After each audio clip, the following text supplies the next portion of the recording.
I would sum up this movie as in terms of quiet. You know, it was the camera was the third person. Basically, felt like you were walking through, you know, each scene with you, and with Elle's character. How did Sophia translate that quietness and that kind of almost tranquility for a while there? You know, with the little bits of chaos that happened. How was the set? How did she translate that to all you guys? You know, Was she there kind of music played, or yeah. Well, I mean, sometimes she used music. She gave me a lot of things in the beginning of the film, but the film was like, you know, set up. She just didn't want to have a lot of people. You know, she was part of her process for even starting this film was the way she explains it is she met with h264. They were doing a Dior commercial together, and she was interested in doing a minimal portrait of a guy, but she didn't quite.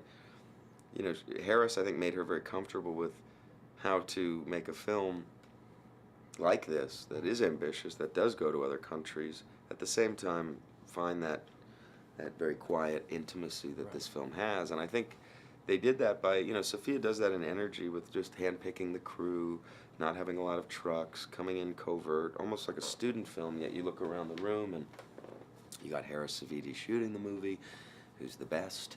You got the best sound designer who won the Oscar for Apocalypse Now, Richard Begg's in the corner, you know, getting the sound of the Ferrari.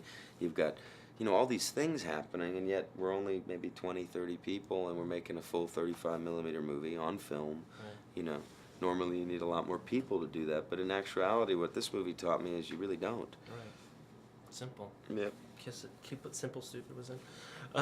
Elle Fanning, amazing in this, and yourself being a one-time teenage actor and growing up, I guess if you want to call you that. Yeah.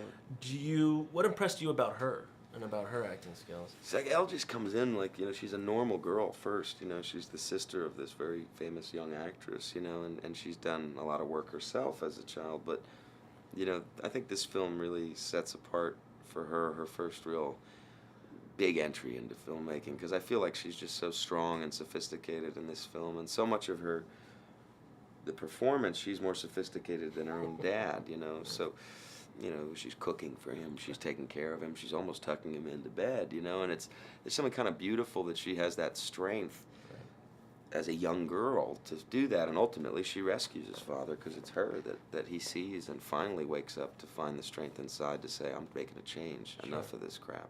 Sure.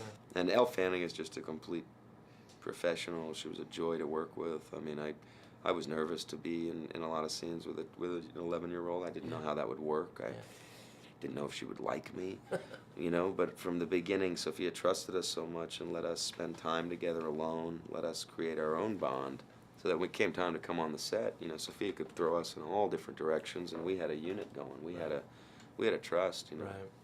Chemistry was great. I mean, it really was. Thank you. Especially that scene in Italy where she's looking at you across the Yeah, table. I love that scene. That's a great scene.